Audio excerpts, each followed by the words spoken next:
Yes, good morning po. Good morning, good morning, good morning po sa lahat. No po, it's Friday time ulit, no? It's Nikolay. Yan. So good morning po sa lahat ng ating mga guro, no? Mga mag-aaral, mga magulang, at yung mga nanonood sa atin na gustong matuto ng Computer System Servicing Grade 12. Ano po? So,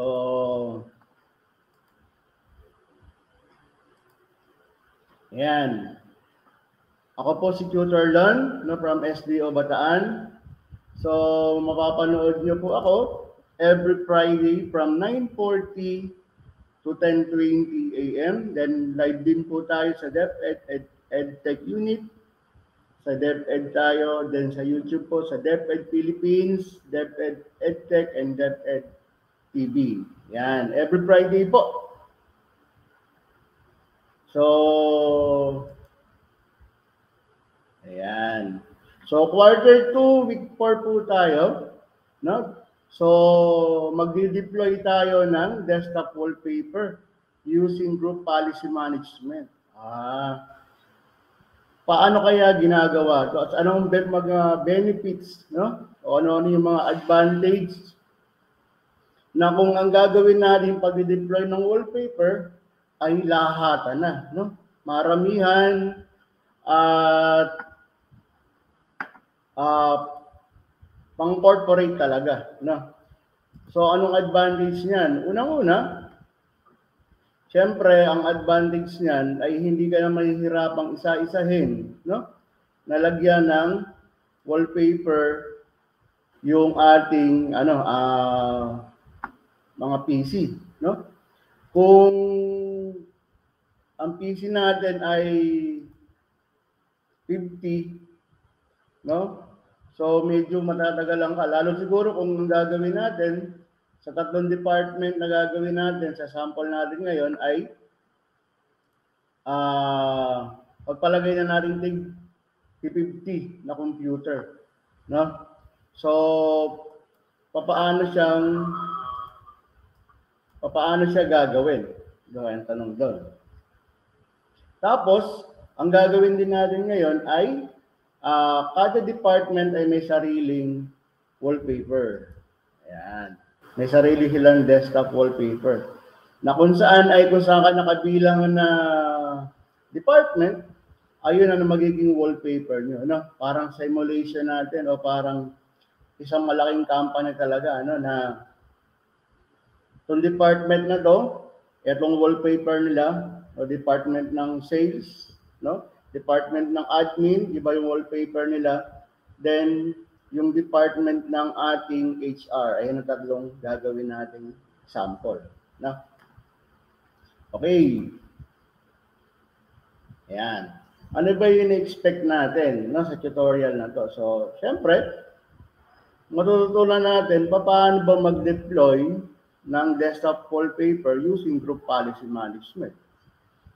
No? Ayan ang itatakil natin. Noong nakaraan, di ba, tinakil natin na yung security, no?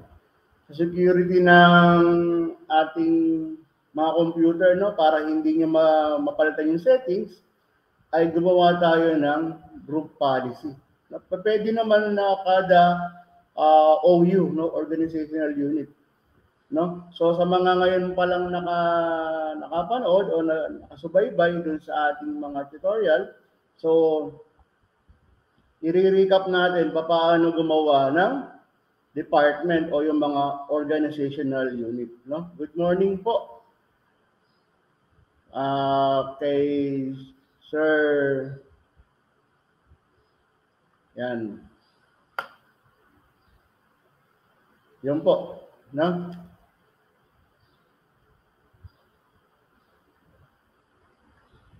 Okay, tuloy tayo. Yan, alamin muna natin, ano ba yung desktop wallpaper? So, also called a desktop background. Ayan. So, alam na natin yan. No? So, siya yung naka-display doon sa ating behind graphical user interface. So ito yung makikita natin doon sa ating desktop. Okay? So ano naman yung corporate wallpaper? Ayan.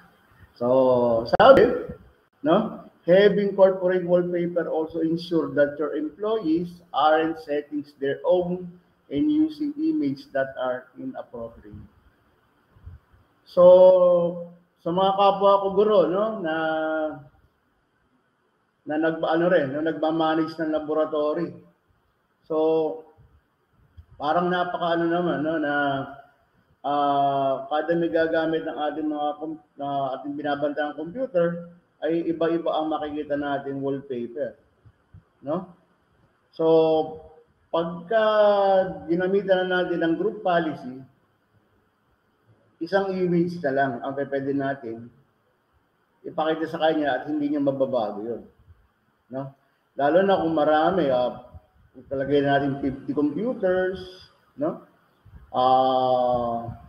Sa mga corporate naman, 100 computers, 500 computers. Kung iisa-isahin natin yan, na magra-right click ka, then yung properties, tapos change background. So, doon pa lang ay mauubos ka na ng oras, no? Okay? Yan. So, sa maraming kumpanya daw, so deploying uniform corporate wallpaper tends to be done via the IT department using the group policy features that is built into Windows. Ayan. So, pwede pala natin gawin yun, no? Na itong department na to, ito yung wallpaper mo, ilang kayo dyan. Kahit sino yung gumamit na computer dyan, basta member ng inyong organizational unit or member ng department, ayun ang kanyang magiging assign na wallpaper. Yan. Okay? Yan. Group policy is a tool that enables centralized management and configuration of a range of Windows features on users' computers, such as application and user settings. Okay, so doon sa mga susunod na ating mga tutorial, more on group policy pa rin tayo, pero malalaman nyo na unti-unti paano siya ginagamit, no? Paano gumagana yung server natin gamit ang ating group policy, no?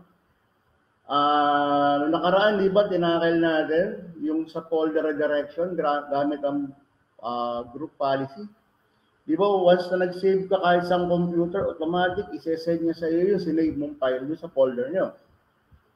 Ngayon naman, yung ginamit ulit natin yung group policy para lang makontrol natin yung si control panel para walang makagalaw ng ating mga IP at mga settings.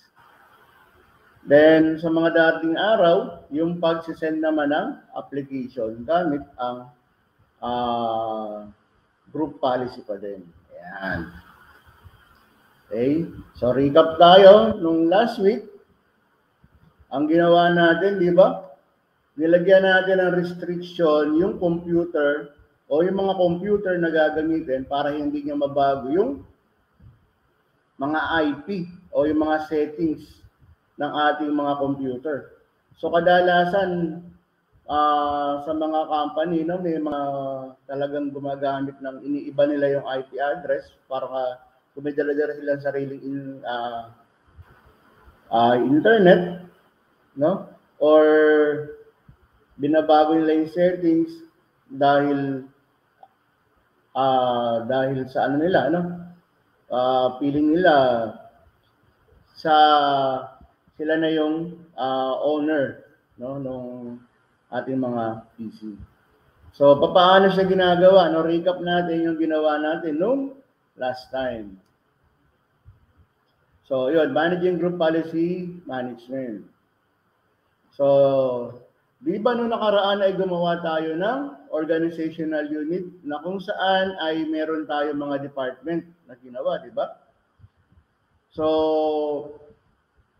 pagka gumawa ka ng organizational unit, doon ka rin gagawa sa kanya ng ating GPO, no? Yung group policy object natin. So, saan ako pumunta? Administrative tools, start, administrative tools, group policy management. Then, ang ginawa natin na nakaraan ay yung folder ng admin, audit, saka sales, di ba? So, nag-right click lang ako doon sa audit. Lahat ng audit department ay hindi po pwedeng maka-access sa control panel. No? Dahil sa kanya ako magagawa. Pero kung ang gagawin ko naman ay lahat na o buo na ang gagawin ko, dito na ako pupunta sa ating domain. Doon na ako mag-right click, create a GPO in this domain. No? Nasundan yung natin. Okay. So last time, di ba nagawa tayo policy, audit, policy, then edit. O right click, edit, then administrative template. Ayan. So recap lang tayo, binibilisan ko, no? Administrative template. Sa ilalim, user configuration, administrative template, then pumunta lang ako dun sa control panel, then prohibit access to the control panel, no? So kung yung policy makikita nyo ay audit policy, so sa lahat ng audit department na member doon sa OU, lahat ng user doon sa OU natin na audit, audit na ginawa nating organizational unit ay hindi makakapagbukas ng control panel. No, nasundan? Okay. So, click ko lang siya, then enable, then apply. Okay. Ayan. Then, nag-login lang ako, di ba? So, nag-login ako sa kanya, switch user, other user, then nag-login ako. Ayan. So, nung kinilig ko na siya, ayan na ang restriction niya. No? This operation has been canceled due restriction in effects on this computer. Please contact your system administrator. So, hindi niya mapapakialaman kahit yung IP address natin. Okay, nasundan? Okay. Yan. Yung liquid control panel, ganun din, no? Restrict siya. So, marami tayong magagawa sa group policy natin, no? Na pwede mong i-restrict din yung paggamit ng flash drive, no? Pag-copy ng mga file, pag-iba ng mga settings. So, magandang malaman natin kung ano-ano ba yung gamit ng ating group policy. Okay? Yan. Ito na yung topic natin ngayon. How to deploy desktop wallpaper using group policy management. Ayan. So, totoo lang po, medyo madali lang ang gagawin natin, no?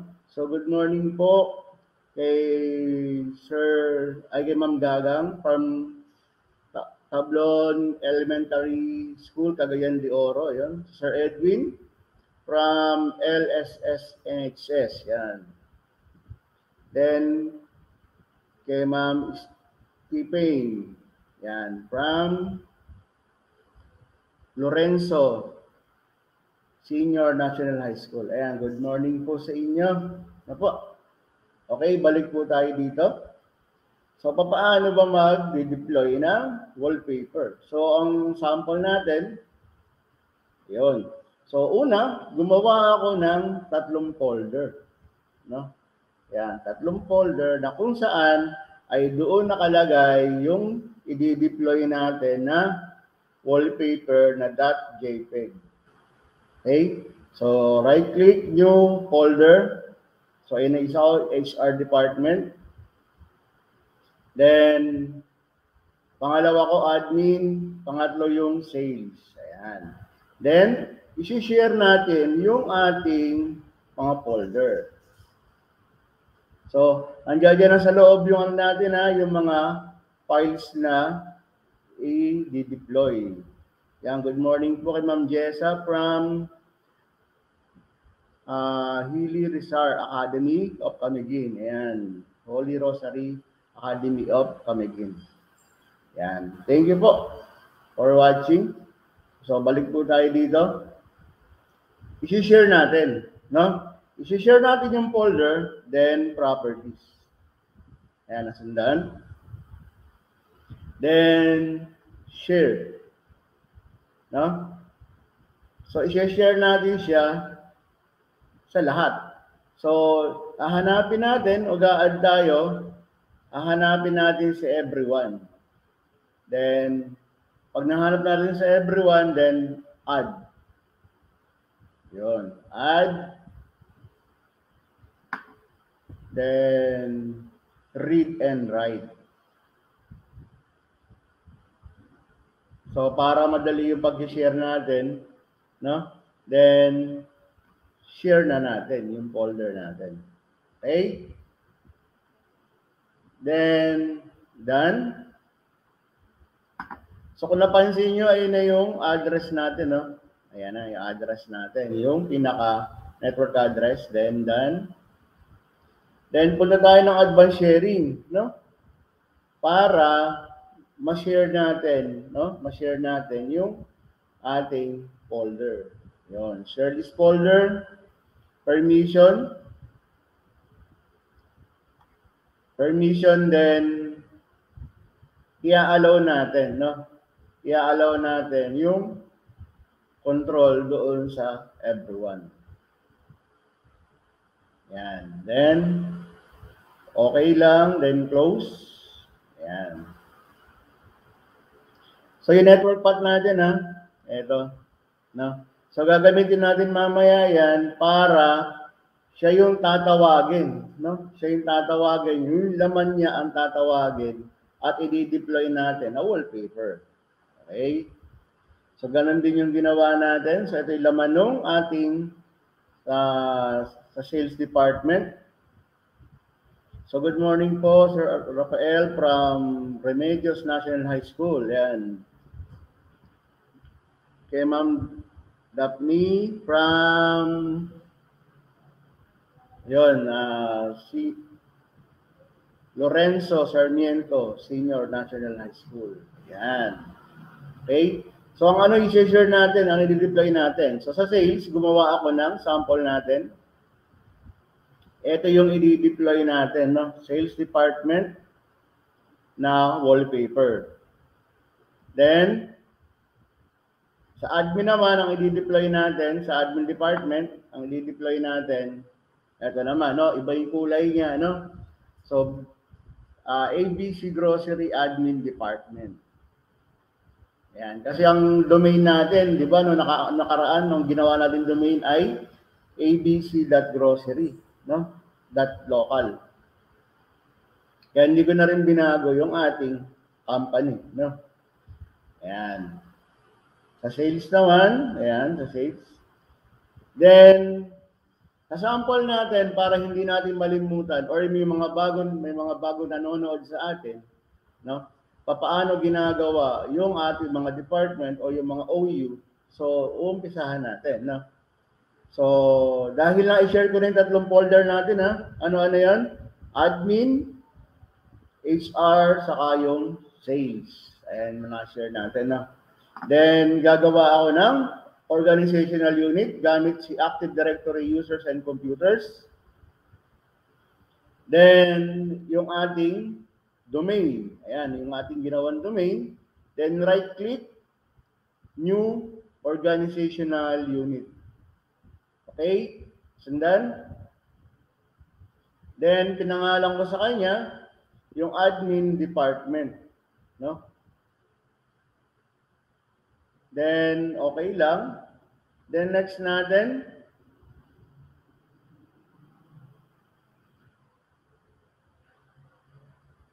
Yun.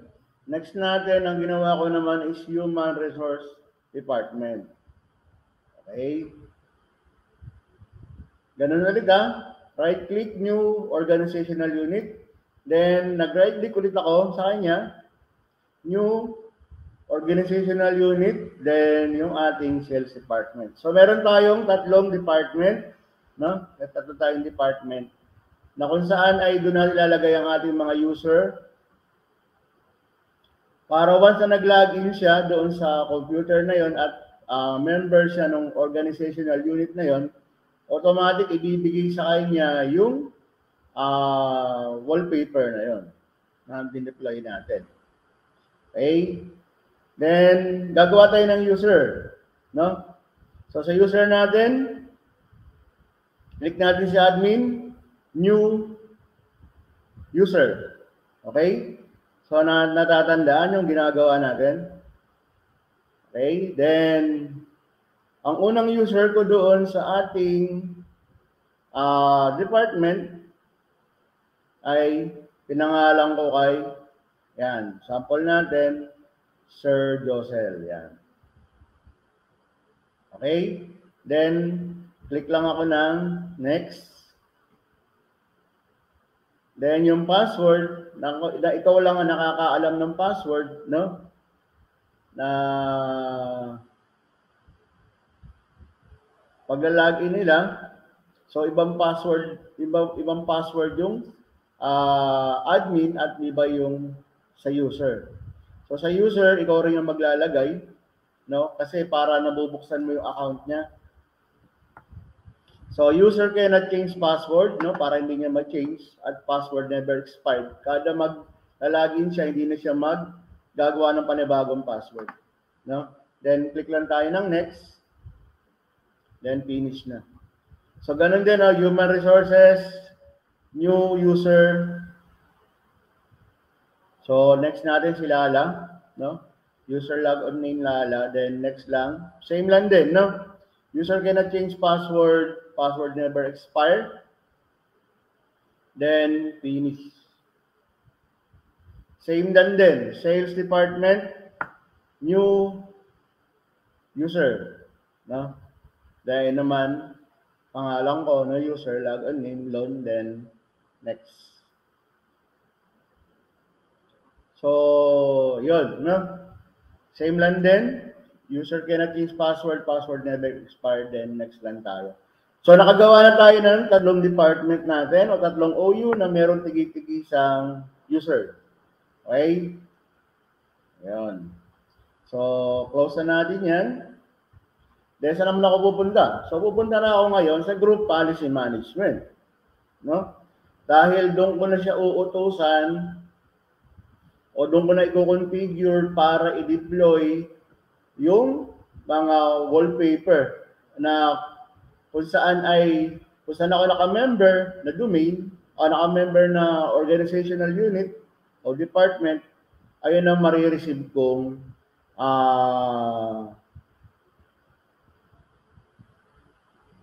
ayun ang marireceive kong wallpaper. So good morning po kay Sir Pau. Yun. Good morning po. Good morning po sa inyong lahat.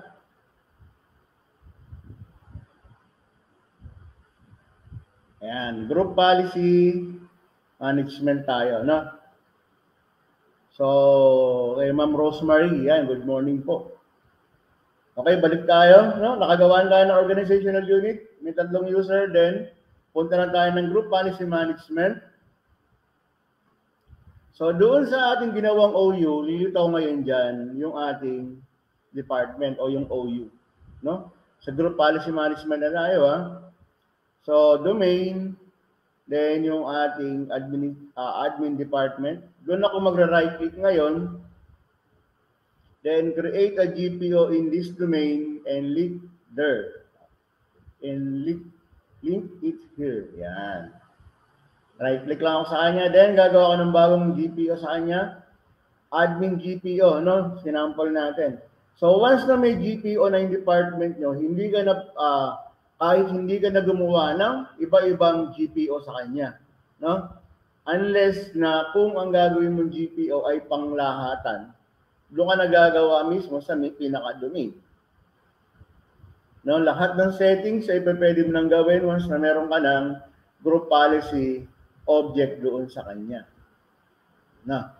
So, right-click, admin, no? Nag-right click ako, then pinangalan ko sa kanya ay admin GPO, then okay. Then ganun din, no? Dun sa HR department natin, right click, create a GPO in this domain. Then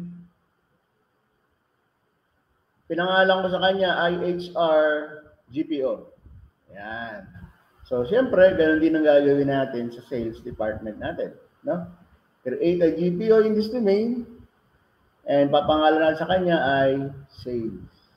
Okay?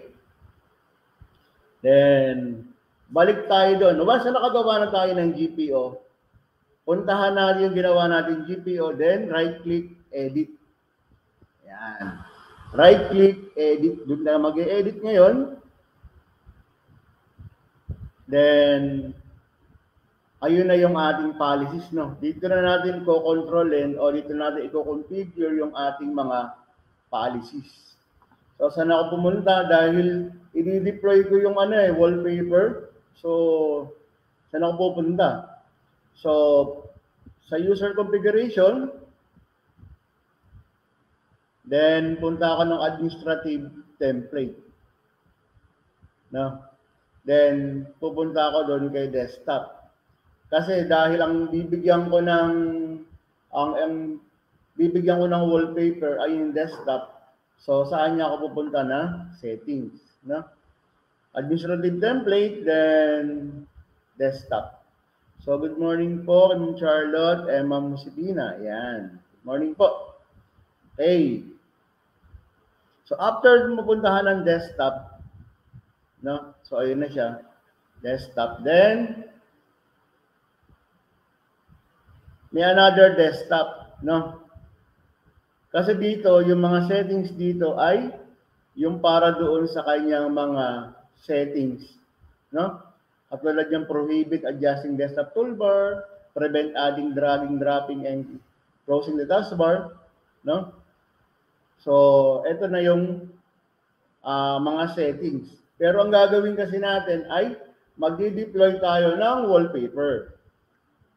So, pupunta tayo ng desktop, then desktop wallpaper. Ayan. Okay, nasundan?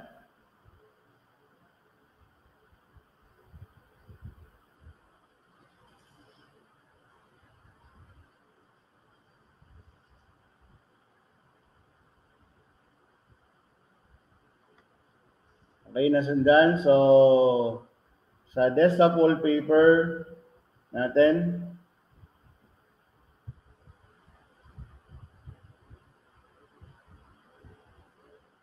ayan. So, kung makikita nyo ay meron siyang not configure. So, ito yung default niya, no? So, default niyan ay not configure. Then, i-enable natin, no? Para magkaroon siya ng desktop wallpaper. Then, ito na yung sinasabi ko na yung address kanina, no? Na kung saan ay dito natin ilalagay yung network i-paste natin dito, no? Okay? Then, computer. Puntahan natin ngayon yung folder na ginawa natin, share natin folder kanina. No, kasi kailangan natin nung address niya rito. Nasundan? No? So, computer. Dun sa admin department, di ba kanina? Then right-click tayo. Yung network path niya. No, ayan, no? Network path, then copy. Then, ipe-paste ko lang siya dito, no, para mahanap natin yung laman, yung pinakalaman na wallpaper. So, ayun siya, oh.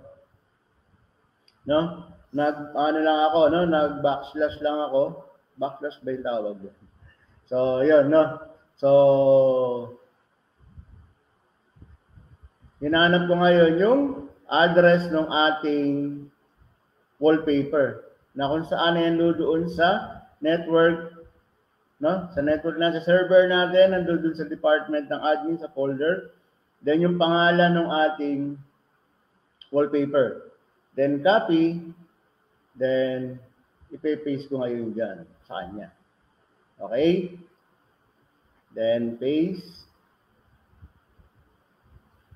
Ayun na siya, no? Enable, naka-center, then Ito yung address, then press lang tayo ng apply, then okay. Okay? Then, pupunta tayo ngayon sa CMD, no, sa kanyang command prompt. So, tatype natin GP update /horse. Yan. Para mag-update ngayon yung ginawa nating group policy. No? So, i-update natin. Then, punta tayo dun sa client side, no? Sa client side natin ay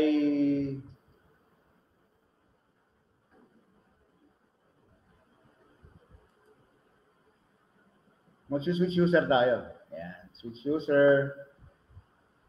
Then, di ba nilagay natin ang unang user natin ay si Sir Josel. Ayan. No? Si Sir Josel ay nabibilang doon sa admin department. Then, okay lang. Pasok tayo. So, ayun na yung lumabas sa kanya, no? Yung wallpaper niya na admin department. Then, ayun si Sir Josel. Then, ganun din, no? Sa ibang mga, so, nilagin ko ngayon si HR Lala. So, ayun. Then, ayun si Lala. Then, yung aking sales department, no? So, nilalagin ko yan, no? Nilagin natin. Nag-switch user, other user, then login, ayun yung lumabas. So, kung napansin nyo, tatlong department, magkakahiwalay ng wallpaper, no? Magkakaiba siya ng wallpaper. So, dito kay ating admin ay may nakalagay admin department, kulay puti. No, na doon naman sa pangalawa natin ay naging kulay green at ibang department na siya. No, dahil nag-login si Lala from HR department, so binigyan siya ng wallpaper na kulay green na merong HR department. So, good morning po, Sir Aldrin and Sir OJ from Lorenzo Sarmiento Senior High School. Ayan. Good morning po. Ayan. So yun, no? So, ano yun natin? Ay. So, gawin natin.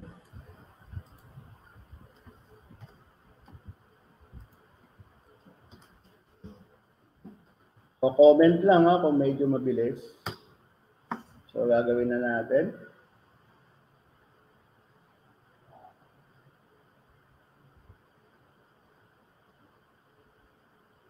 So, yung una,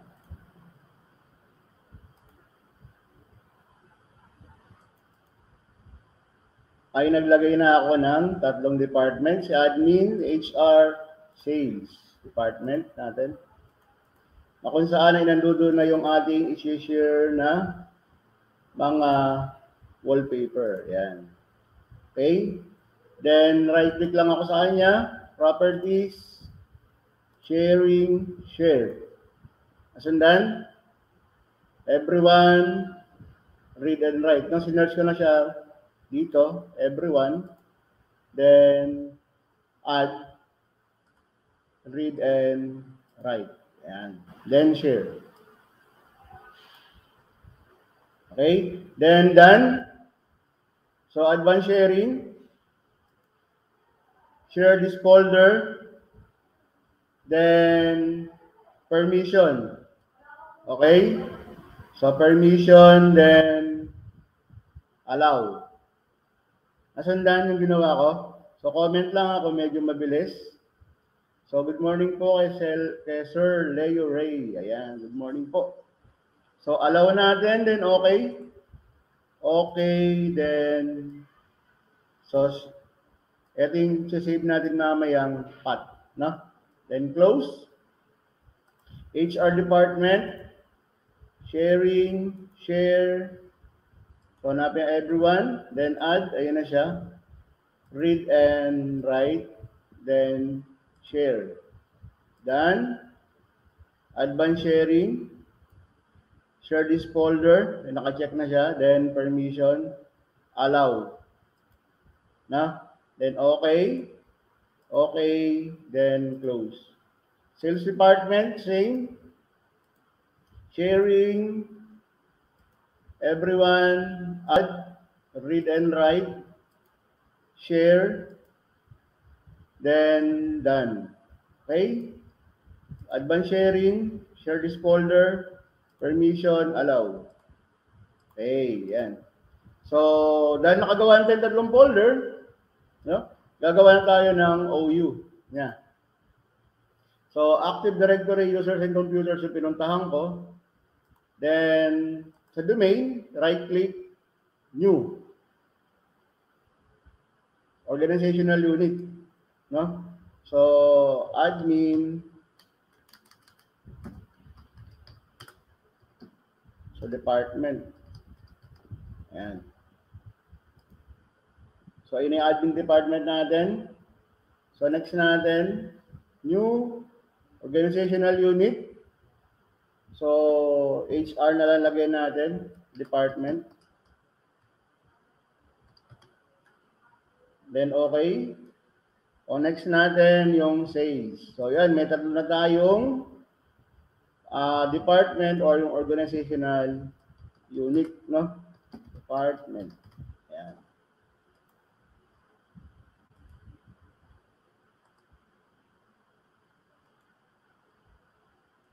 So, yun. So, after ko makagawa ng tatlong department, so, magagawa ko ng user sa kanya, new user. So, Sir Josel, nalagay natin. Josel. Then next, password. A user cannot change. Password never expired. Then password natin.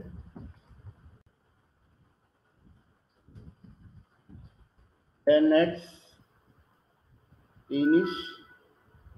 HR department natin. New user. Ayan. Good morning po, Ma'am Mialin. Ma'am Erlinda from Lapu-Lapu City. Ayan. Good morning po. So sa HR department natin, so sinample natin si Ma'am Lala. Ayan. Lala lang. Then next. User cannot use password. Password never expire. Then yung password natin. Then next. Then yung last natin. Sales department natin. New user. Then loan. Then username loan. Yeah. Next. Then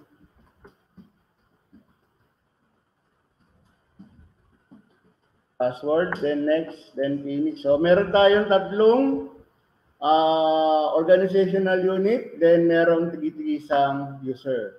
So close natin. Punta tayo ng start. Administrative tools. Group policy management. Okay?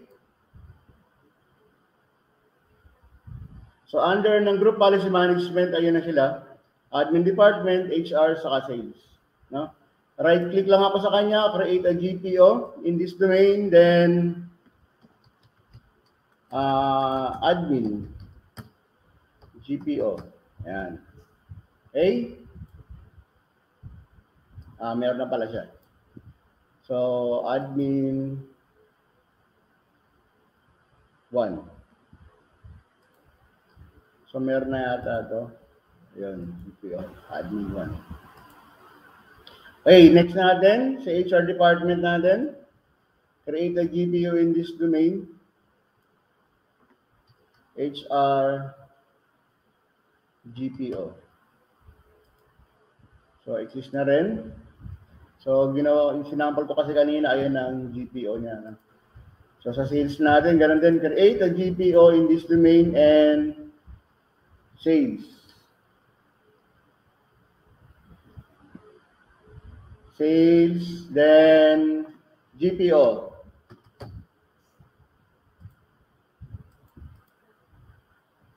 Yan, sales 1, GPO, then okay na, no? Meron tayong GPO, yung group policy objectives natin. Then, puntahan ko lang yung ating GPO, HR, then edit. Policies, administrative templates, desktop.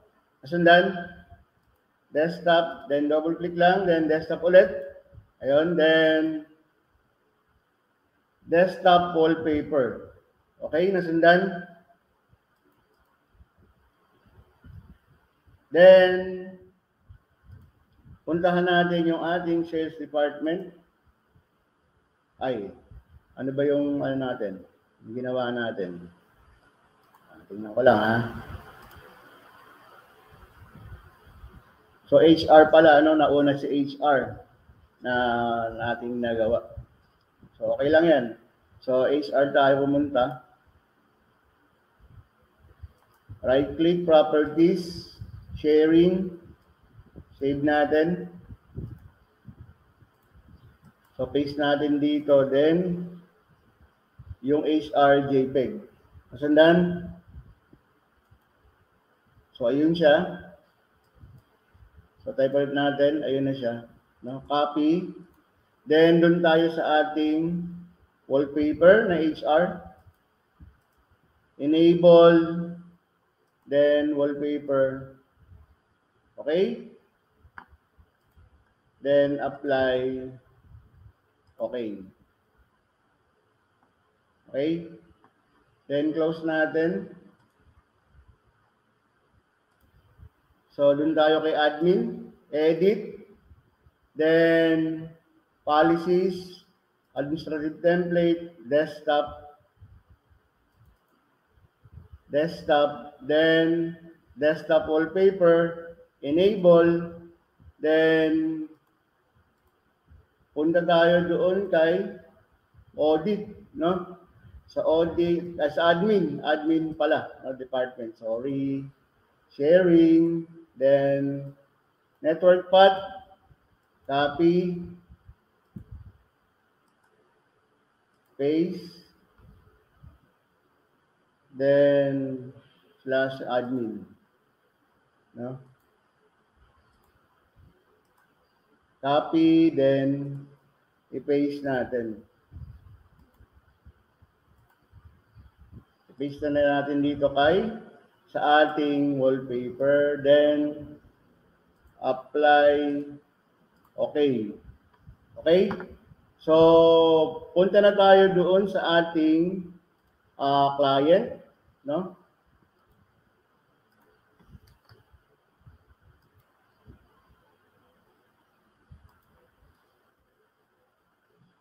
So, switch user, other user.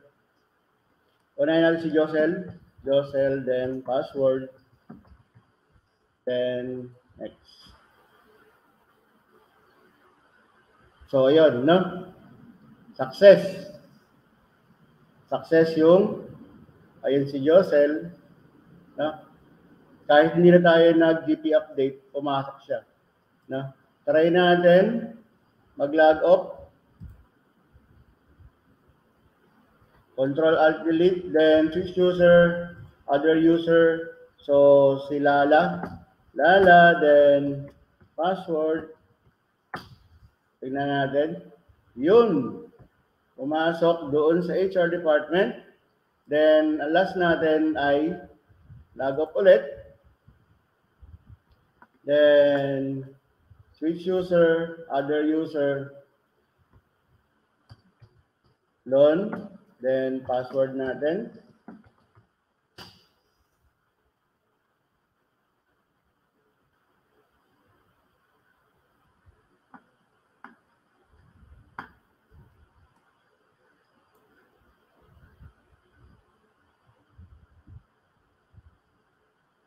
So, ayun, no? So, Okay? Yan. So, yun, no? Muli po, magsama-sama po tayo sa susunod na linggo para sa ating itulay. So muli po, ako po si Tutor Lon from SDO Bataan. Ayun. Every Friday po from 9:40 to 10:20 a.m. Yan, ito po ang aming team. Tutor Pau, Tutor I, Tutor Bell, ako po si Tutor Lon. So, feedback po kung may natutunan. Ano po? Ito po ang ating feedback form. And thank you po. Maraming pong salamat. Sa susunod pong linggo ulit. Then, up next po, Tutor Pau, .NET Programming, grade 11. Okay po. Thank you po.